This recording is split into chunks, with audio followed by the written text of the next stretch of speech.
Boa noite. Cheguei chegando, né? Cheguei hoje à tarde de Goiânia, onde estive participando da 100ª Assembleia da Convenção Batista Brasileira, que vocês tiveram a oportunidade de ver um pouquinho só do que me fez chorar ali. Foi só uma das vezes que fui levado às lágrimas ali em Goiânia, na nossa Assembleia Convencional. Vocês ouviram os dois homens, se nós pudéssemos usar essa palavra, ela é meio vulgar, mas eu vou usá-la só para você entender o que eu quero dizer. Talvez os dois homens mais importantes da nossa denominação hoje no Brasil.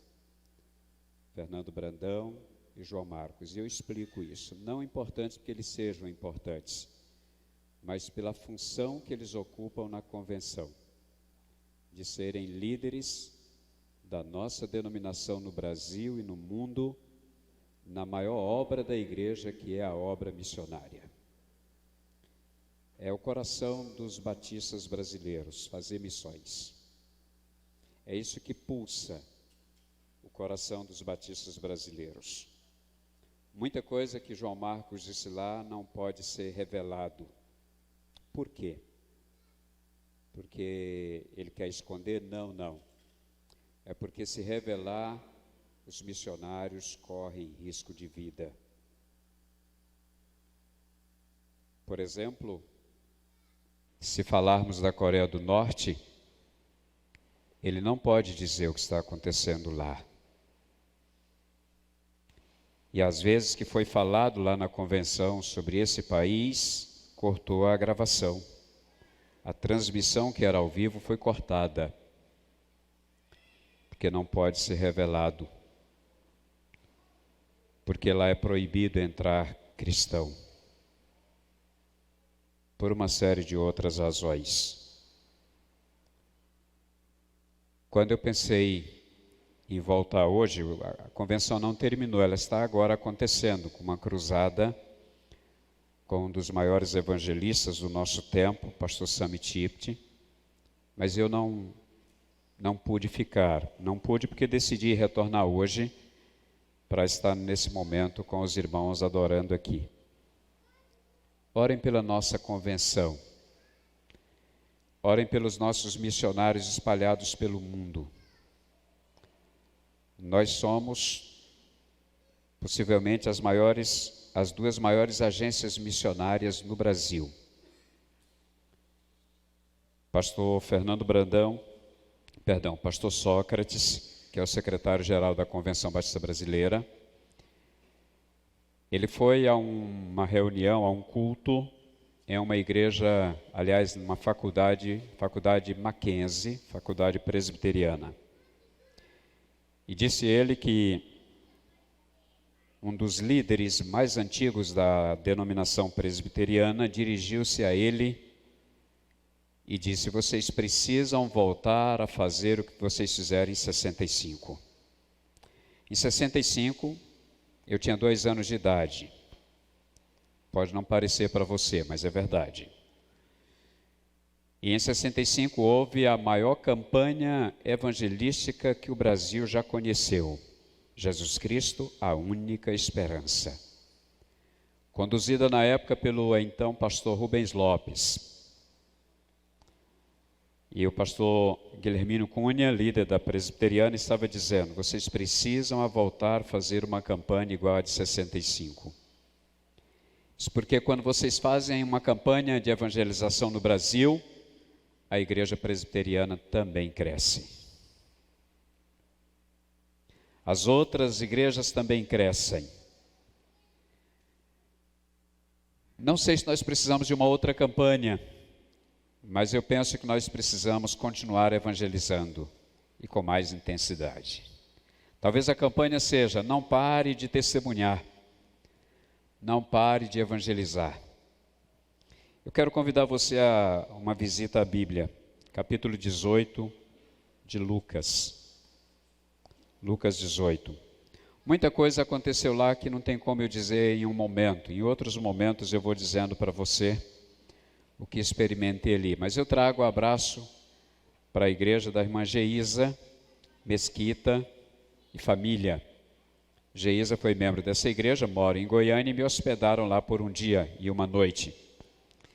Eu trago o abraço da Josiane e filhos, que também me hospedaram. Eles me hospedaram por mais dia, eu dei mais trabalho para eles, fiquei mais tempo na casa deles. Mas também foram membros aqui e revelaram a saudade e mandaram que eu desse um abraço. E se alguém disser que não recebeu o abraço, é mentiroso. Eu estou dando o abraço que mandaram dessas duas famílias. Então, em nome de Jesus, se alguém perguntar, um dia diga, recebi. Tá bom? Eu quero falar sobre dois homens, Lucas 18 e Lucas 19. Eu continuo falando sobre generosidade, até porque cada dia que passa eu percebo como Deus é generoso comigo. Esses dias, por exemplo, que eu fiquei em Goiânia, Deus foi tão generoso comigo, com essas famílias me acolhendo, e não apenas me acolhendo para me dar uma cama para eu dormir, me dando alimento, na hora certa até não deixando eu esquecer que era hora de comer. Pastor, o senhor não pode ficar sem comer. Eu disse, mas eu não quero ficar sem comer. Pois é, mas tem hora para o senhor comer. Ah, tem, eu não sabia. Pois é, ligaram para a Antônia para perguntar o que eu comia. E fizeram o que ela mandou. A Antônia manda em mim, até eu em Goiânia. Vê como o negócio é grave para o meu lado. Ore por mim. Como Deus é generoso comigo. Como Ele tem sido generoso conosco ao longo desse tempo. E continuo sendo desafiado a aprender sobre generosidade.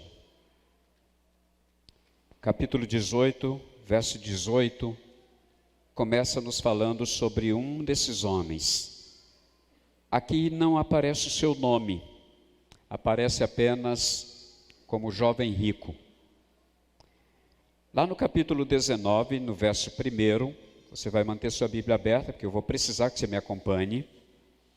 O verso 1 aparece um outro homem, esse tem nome, Zaqueu, conhecido como Zaqueu publicano. No verso 18, falando sobre o jovem rico,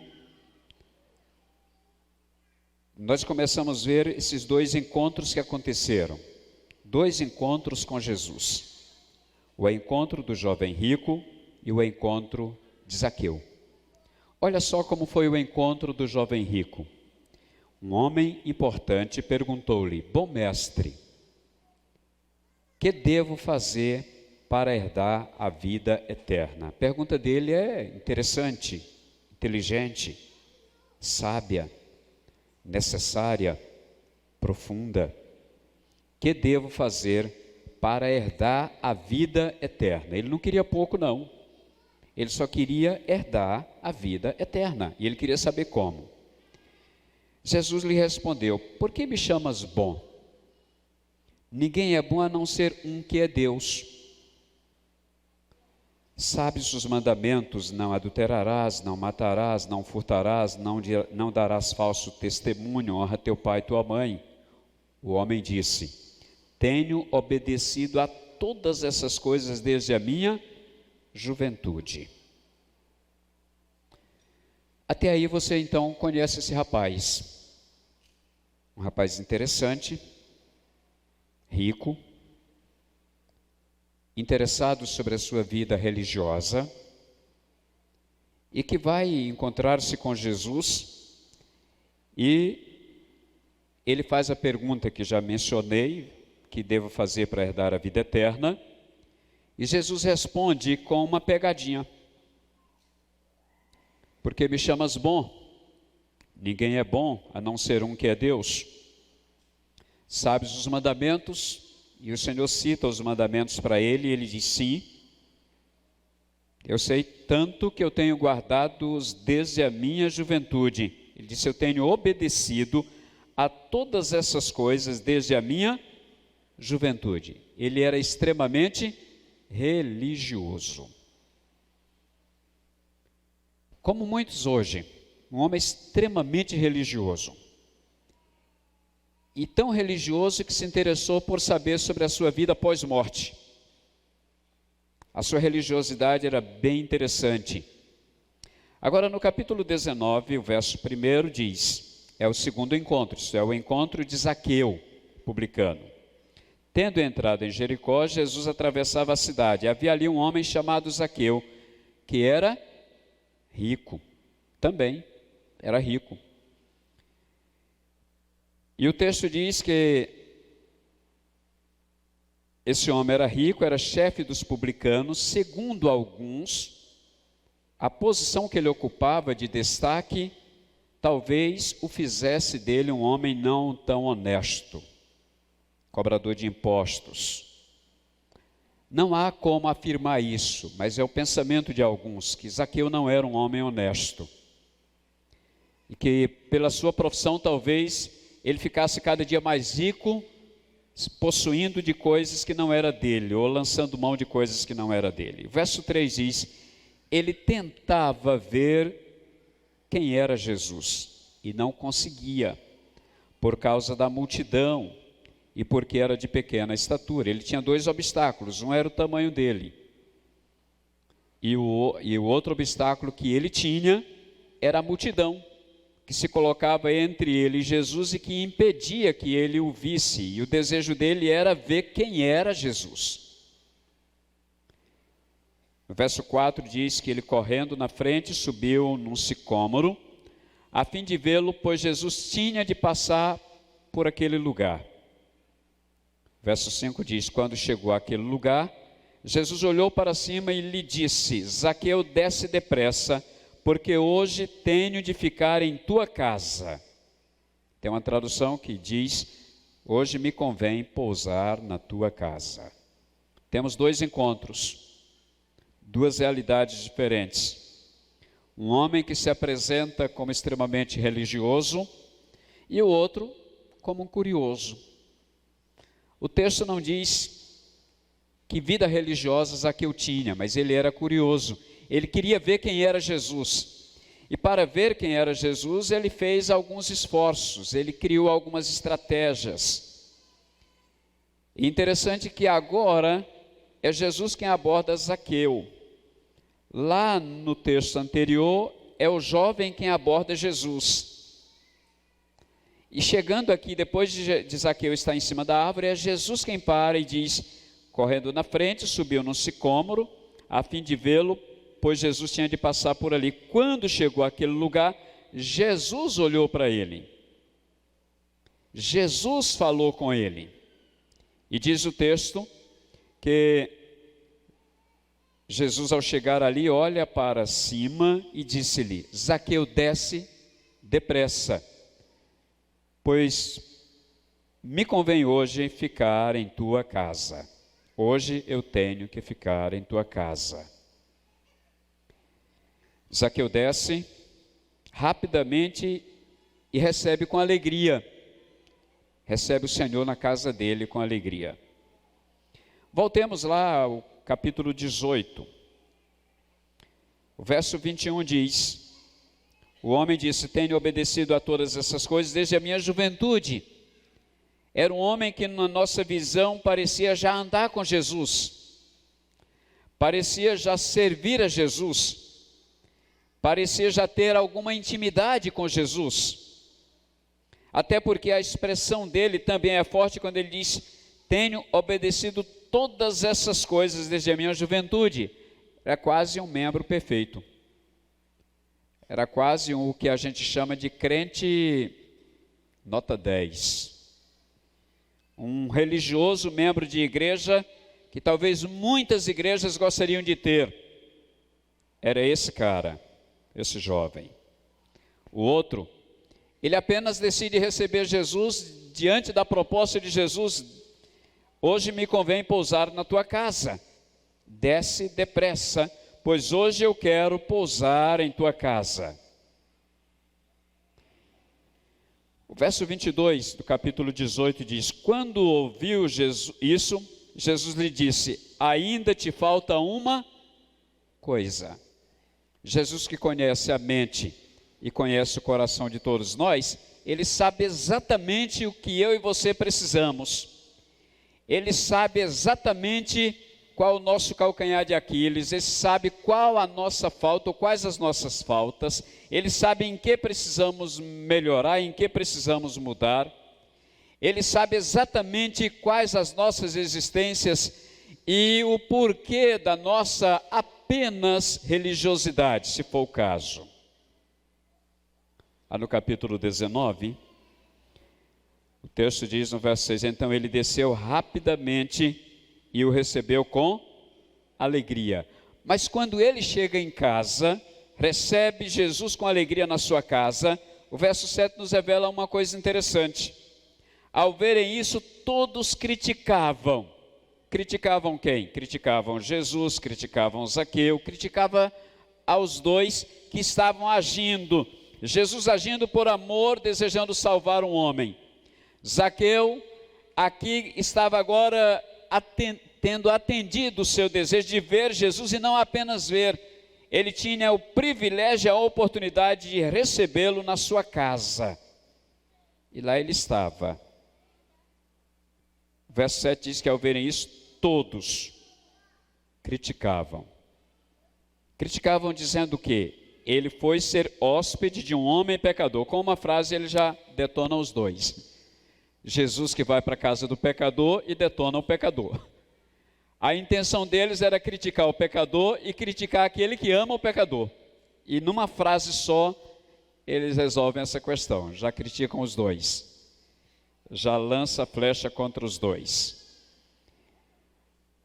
Agora vamos ver o que acontece com o jovem rico lá atrás. No encontro do jovem rico, ele é confrontado com a sua religiosidade, desafiado a fazer uma coisa que ele, apesar de ser religioso, apesar de guardar fidedignamente os mandamentos, uma coisa lhe faltava. Verso 22. Quando ouviu isso, Jesus lhe disse, ainda te falta uma coisa. Como Jesus não anda muito preocupado, não é muito preocupado com quantidade, uma coisa que bastava para faltar tudo para aquele rapaz. Faltando uma, lhe faltaria absolutamente tudo. Ainda te falta uma coisa. Olha a proposta de Jesus para aquele cara. Vende tudo que tu tens, reparte com os pobres e terás um tesouro no céu. Depois, vem e segue-me. Pensa na proposta. Cara extremamente rico, extremamente religioso. Só queria saber como ganhar a vida eterna. A herança que ele queria era a vida eterna. Agora Jesus diz para ele, não tem problema, eu estou pronto a te dar a vida eterna. Só tem um detalhe, de tudo que tu já fez, de tudo que tu és, eu te proponho que tu vás vender tudo que tu tens, reparta com os pobres. Abre mão do teu tesouro na terra e tu terás um tesouro no céu. Imagina essa proposta para você que é rico. Você que está me acompanhando aqui agora, que é rico. Você que está me acompanhando pela internet e que é rico. E se não é rico porque tem bilhões, mas quem sabe o que você tem é a sua riqueza e a riqueza que você vive em função dela. E agora Jesus chega e diz, vai lá e vende tudo que tu tens, dá aos pobres, e eu te garanto, terás um tesouro no céu. Você troca o teu tesouro da terra, seja 10 reais, seja 1.000 reais, seja 1 milhão de reais, seja 1 bilhão de reais, seja o que for, vende esse tesouro e eu te dou um tesouro no céu. Será que isso balançaria com muita gente que anda atrás do T? Será que isso mexeria com muita gente que anda preso em coisas? Que a vida é apegada, demasiadamente apegada a coisas materiais, que vive para ter, trabalha para ter, que a matemática é de ter cada vez mais ter, e quanto mais tenho, mais quero. E agora Jesus disse: vende tudo isso, dá aos pobres, você vai ficar sem nada. Aí você pode ter certeza, eu te dou o tesouro no céu. Agora você vem e segue-me, sem nada. Você vem e segue sem nada. Apenas com a garantia de que eu vou te dar um tesouro no céu. Aí eu imagino que de repente passa pela cabeça minha, sua, disse: mas se eu demorar a morrer? Esse tesouro vai demorar a chegar, só no céu. Mas como é que eu faço sem nada? Como é que eu vou viver a minha vida sem nada? Eu que até agora tinha tudo, e agora se eu vender e ficar sem nada, o que vai ser a minha vida?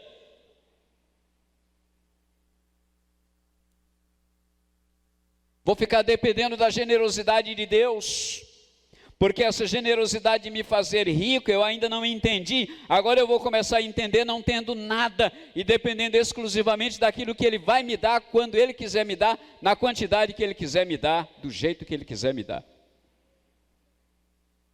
Ou não foi essa a proposta que Jesus fez para ele? Estou enganado? Vamos ver o texto. Quando ouviu isso, Jesus lhe disse: ainda te falta uma coisa, vende tudo o que tens, reparte com os pobres e terás um tesouro no céu. Depois, pobre, não tem mais nada, agora você me segue, vamos andar junto, parceiro, lado a lado, conversando um com o outro, aprendendo você comigo. Você vai saber o que é andar com o Senhor da tua vida, sem depender de nada que as tuas mãos possam segurar, que a força do teu braço não consegue construir, que a tua inteligência de nada vai adiantar para você fazer. Agora é apenas depender de mim, nada mais, só dependa de mim. Vem, segue-me, vamos junto.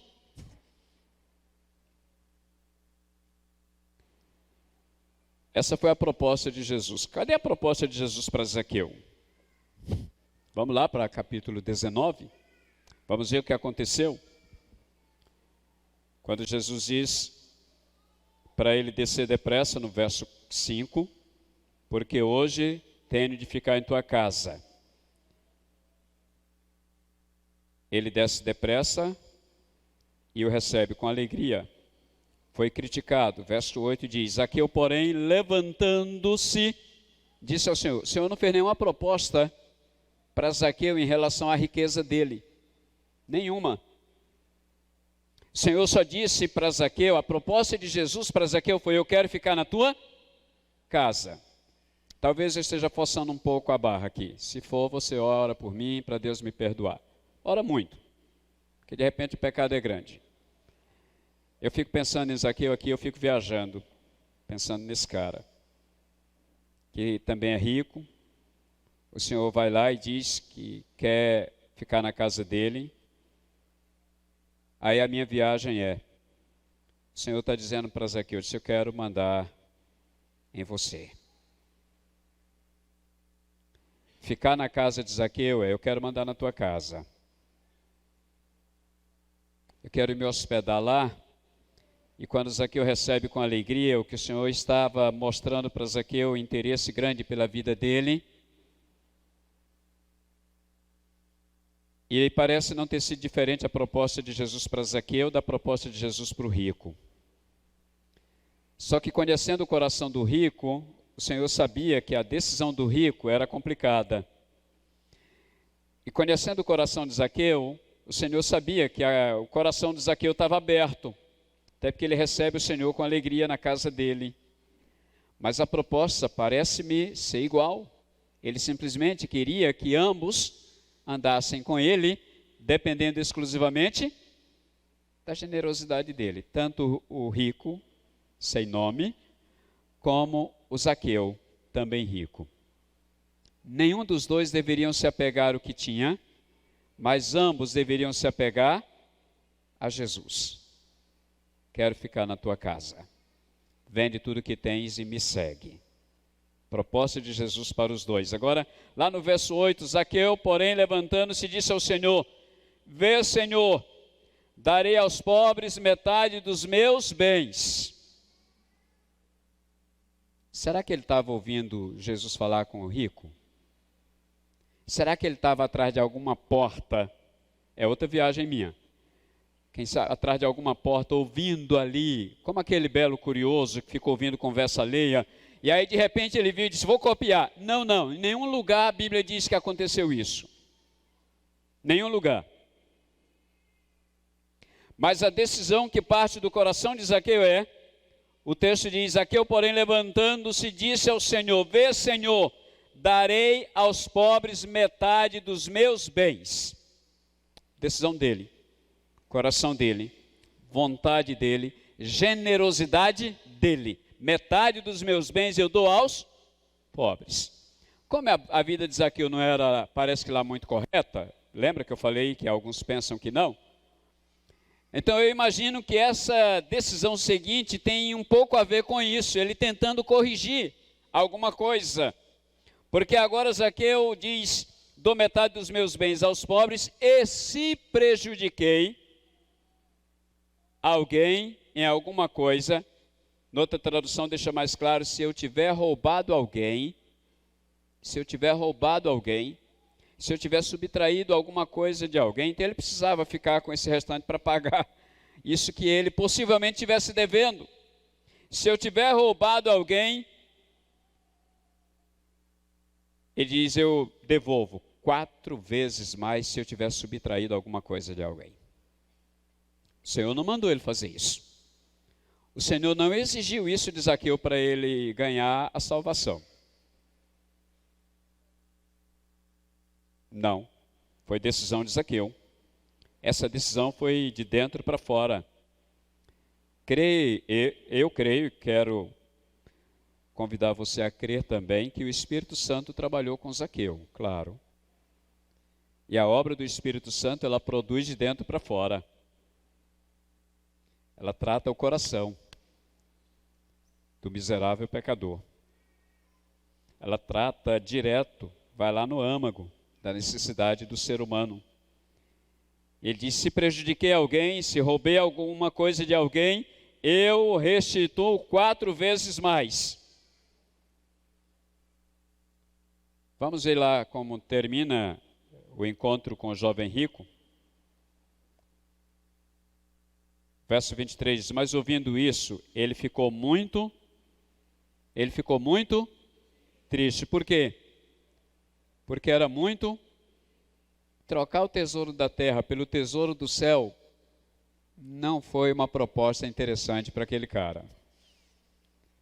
Ganhar a vida eterna que ele queria, ou aparentemente queria, agora com a oferta que foi feita, vamos trocar? Você vende tudo, não precisa me dar nada, dá aos pobres, eu te garanto o tesouro no céu e você me segue. Não foi uma boa ideia, não agradou o jovem rico. Depois que ele ouve tudo isso, o texto diz, ele ficou muito triste, porque era muito rico. Então, vendo assim, Jesus disse, como é difícil para os que têm riquezas entrar no reino de Deus. Pois é mais fácil passar um camelo pelo fundo de uma agulha do que um rico entrar no reino de Deus. Você percebe a decisão desse jovem?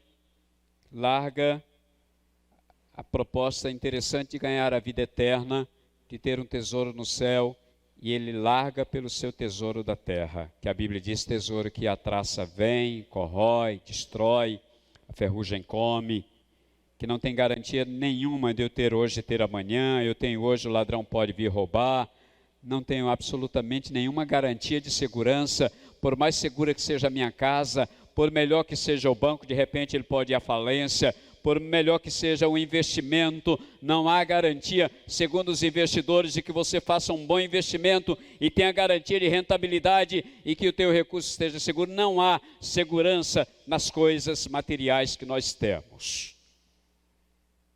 Não há. Agora veja como termina o encontro com Zaqueu. Verso 9 diz, hoje a salvação chegou a esta casa. Pois este homem também é filho de Abraão. Por quê? O filho do homem veio buscar e salvar o que se havia perdido. Não era o caso do rico. O rico não se via tão perdido. Ele era tão bom. Tão bom. Menino bom. Guardava mandamento, não adulterava, não matava.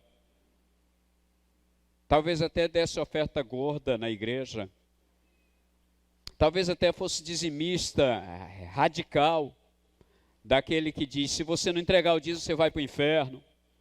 Talvez até fosse um desse, religioso sem fronteira. Talvez fosse um desse, que a religiosidade estava acima de Deus. Gente que pega picuinhas para complicar a vida dos outros e não olha a sua. Agora você encontra com um cara que era rico, mas que foi tratado pelo Senhor de uma forma que houve uma mudança radical na sua visão, e aquilo que ele tinha não valia mais nada. Ele disse, eu dou aos pobres metade, se eu roubei alguém, eu devolvo 4 vezes mais. Não sei se ele ficaria com alguma coisa, mas a decisão de Zaqueu era a decisão de alguém que estava disposto a perder absolutamente tudo para ganhar o máximo, que era eu estar com Jesus. Continuar com Jesus. Hoje, a salvação chegou a esta casa. A salvação chegou ao rico, ao jovem rico? Não. É um homem que sai da presença de Jesus muito triste. Ele sai da presença de Jesus muito triste. Tem uma tradução que diz isso. Diz exatamente assim, que ele sai muito triste. Enquanto o outro, parece que a festa na casa de Zaqueu continuou por mais dias. Não sei se teve churrasco, mas que teve uma grande festa lá e outra no céu, com certeza teve, porque a Bíblia diz que há uma grande festa no céu quando um pecador se arrepende. E esse foi o caso de Zaqueu, por exemplo. Uma grande festa na sua casa, eu imagino que aquele povo ficou agora, essa expressão não sei se existe, ficou esbabacado. Eu falo essa expressão brincando assim numa roda de amigos, estou falando aqui no culto, me perdoem. Mas ficaram boquiabertos, ficaram de queixo caído, por ver Zaqueu sendo transformado de uma forma espetacular. Não só o seu interior, mas a sua fala, a sua visão, a sua vida. Agora tudo era diferente. As coisas que ele antes valorizava tanto, ele fez exatamente como o apóstolo Paulo. Aquilo que para mim valia tudo, hoje não vale nada. Paulo chega a dizer isso. Aquilo que para mim tinha muito valor, hoje não vale nada. Os valores se alteraram. Os valores foram mudados. Isto é generosidade. Esta é a generosidade que Deus está requerendo de mim e de você, que parte de uma obra feita pelo Espírito Santo de Deus que habita em nós, e que provoca em nós um desejo de dar. Provoca em nós o desejo de dar. Que não precisa eu aqui ficar pedindo. Não precisa eu aqui ficar xingando você para você contribuir. Não precisa eu aqui ficar chorando para você sentir vontade de participar. Hoje eu viajei a noite toda, parte do dia, e acompanhando os amados no mutirão, trabalhando. E eu brinquei lá, escrevi para eles, tinha alguém lá acompanhando. Esse povo trabalha e come. Esse povo come, trabalha e come. Eu brinquei ainda, parece que o retiro já começou. Isso é generosidade de vocês que lá estavam fazendo. Alguém foi lá obrigado? Alguém foi lá pressionado? Alguém foi lá porque cobraram de você, você tem que ir, senão você vai para o inferno, você perde a salvação. Não, foram lá por generosidade. Continuamos fazendo por generosidade. E tudo que eu e você fizermos aqui, como igreja do Senhor Jesus, nesse templo, nessa cidade, ou em qualquer lugar onde nós viermos a nos encontrar, nós queremos fazer simplesmente por generosidade. E se não tem isso no meu coração, no teu, não faça.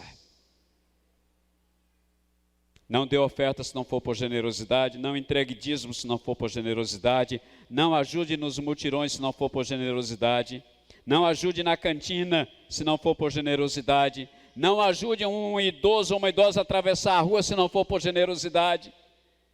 Não façamos nada se não for por generosidade, senão nós vamos ser apenas um representante do jovem rico, religioso, sem salvação. Religioso sem Deus, religioso apegado a coisas, religioso não dependente do Senhor e nem disposto a andar com Ele, dependendo 24 horas dEle, de tudo que Ele tem para nos dar. Quero ser Zaqueu, ou quero pelo menos aprender com Zaqueu, impulsionado pelo Espírito a dar. Impulsionado pelo Espírito a devolver o que eu roubei. E deixa eu abrir um parêntese aqui, eu já fecho. Nem sei se preciso fechar. De repente você ganhou dinheiro injustamente, desonestamente. Aí você traz e entrega o seu dízimo aqui. Não traga. Se você subtraiu do seu funcionário, para você ser rico hoje, não traga dízimo para cá. Não precisa. Ah, mas você subtraiu do seu patrão, porque você matou hora, você não foi honesto no trabalho, você pegou dinheiro do caixa, sei lá de onde. Não traga dízimo dessa porcaria. Deus não precisa disso. Porque o que Deus está chamando a mim e a você é para generosidade. Generosidade tem a ver com santidade. Santidade tem a ver com dependência de Deus. Dependência de Deus tem a ver com buscar primeiro o reino de Deus e todas as demais coisas nos serão acrescentadas. Generosidade tem a ver com fidelidade, tem a ver com compromisso, tem a ver com honestidade, tem a ver com caráter transformado. Caráter transformado. E o Senhor é o nosso pastor, e nada nos faltará. Se você entregou algum dízimo de coisa roubada, procura a tesouraria da igreja e pede de volta para devolver para o dono. Aprenda com Zaqueu. Ah, não, pastor, mês passado eu entreguei um dízimo, mas eu roubei de alguém, e aí terminei entregando. Pegue lá, vai lá na tesouraria e diz, olha, eu roubei, eu vou devolver para o dono, e eu não devia ter entregue. Pegue e devolva para o dono. Senão isso não é essa igreja. E senão isso não é generosidade. Zaqueu nos ensina isto. Devolva para o dono. E devolver para o dono, quando eu entrego o dízimo e oferta aqui, eu estou devolvendo para o dono, que é o Senhor da obra, o Senhor da igreja. E você pode fazer isso com alegria no seu coração. Enquanto a equipe sobe para cantar, deixe-me dar uma informação, porque depois eu vou passar a palavra para o Emerson. Terminando o culto, você que está nos visitando aqui, tem alguém lá à porta para dar um presente para você, por generosidade. Está lá, a irmã Eugenia já está lá esperando, tem uma equipe com ela esperando você, você que está nos visitando. Vai lá e fala, ela está lá atrás já com a equipe, lá na saída, para dar um presente para você. Você não precisa nem dizer sou visitante, só chega a ela que ela vai te entregar o presente que ela preparou carinhosamente para você. Que Deus abençoe. Amém?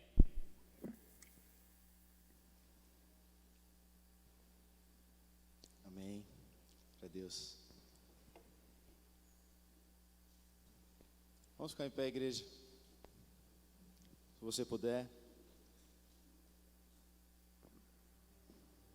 Você que nos visita hoje, vamos fazer um exercício aqui. Você que nos visita hoje, você vai levantar sua mão rapidamente, que esses irmãos maravilhosos vão até você nesse momento. Enquanto isso, a gente vai cantar e dedicar ao Senhor os dízimos e ofertas. Pode levantar sua mão, você que nos visita. Fica um pouquinho aí com a sua mão levantada e a galera vai até você, dar esse presente maravilhoso, essa bênção, e vai te abençoar em nome de Jesus. Vamos cantar ao Senhor, aquele que vive e reina, está presente neste lugar, e que é a nossa generosidade. Dedique a Ele seu dízimo, a sua oferta nesse momento.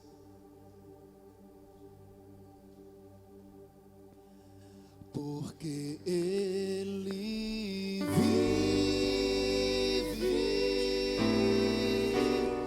posso crer no amanhã.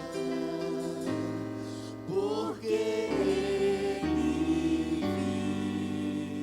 vive, temor não há.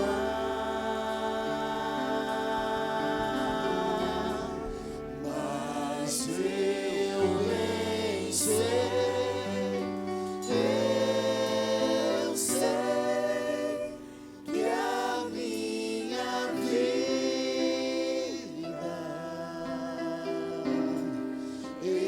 está nas mãos do meu Jesus, que vive está.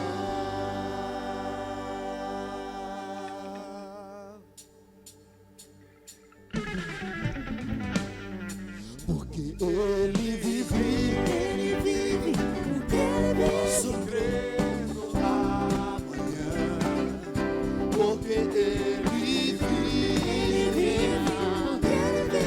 por não há, mas eu sei que a minha vida está nas mãos do meu Jesus, que vive está. Deus enviou? Deus enviou seu Filho amado para morrer. Cante. Em meu lugar, oh, na cruz sofrer, por meus pecados, mas ressurgiu e vivo com o Pai. Liga sua voz, porque Ele vive,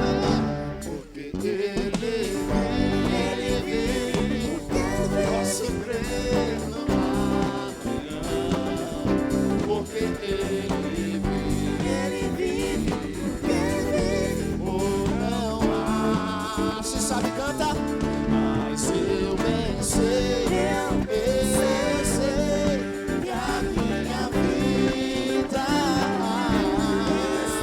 nas mãos do meu Jesus, que vive está. E quando enfim, lá em cima, chegar a hora em que tá bonito o coral, hein? Pode ficar melhor, aumenta o volume aí.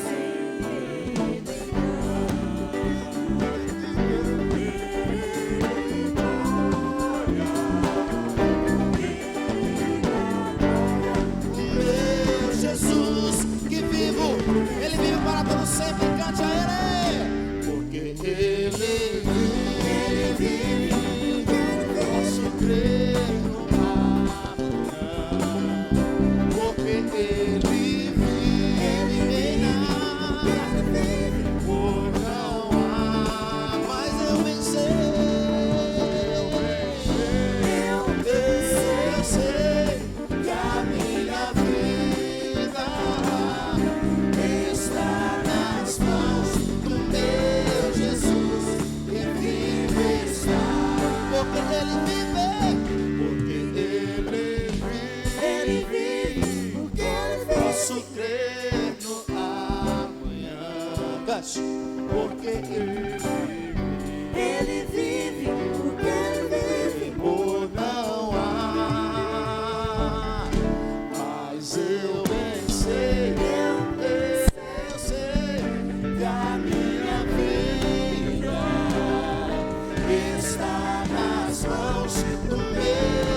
Jesus que vive está nas mãos, está nas mãos do meu Jesus que vive está nas mãos do mestre cante, está nas mãos do meu Jesus que vive está.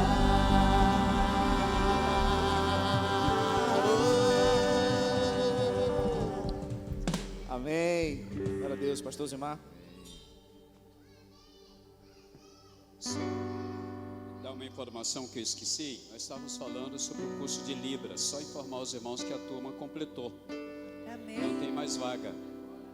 Tem uma lista de espera. Se quiser colocar o seu nome nela, de repente alguém desiste, aí você pode ser inserido se porventura alguém desistir. Mas nós já completamos os 40 alunos que nós propusemos ter. Então, muito obrigado àqueles que já se inscreveram.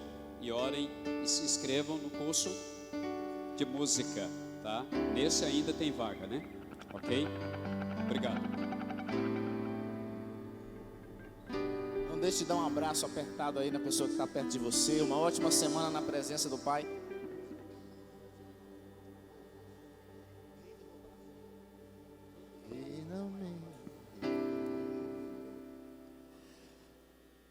Rei do meu coração, seja o monte que perdoa, a fonte que eu bebo, és minha canção. Rei do meu coração, seja meu esconderijo, refúgio que preciso, és minha canção. Tu és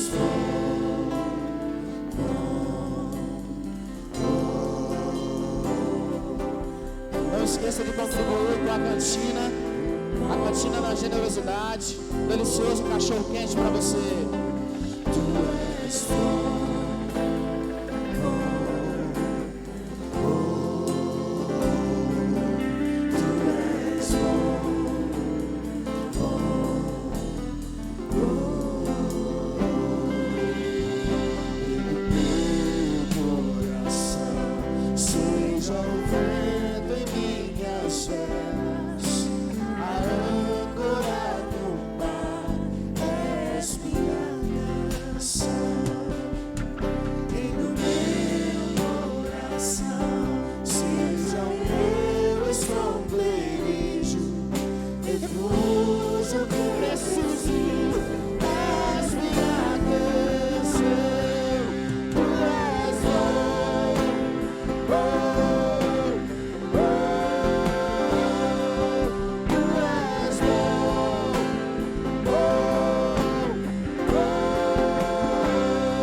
Deus abençoe, queridos. Obrigado.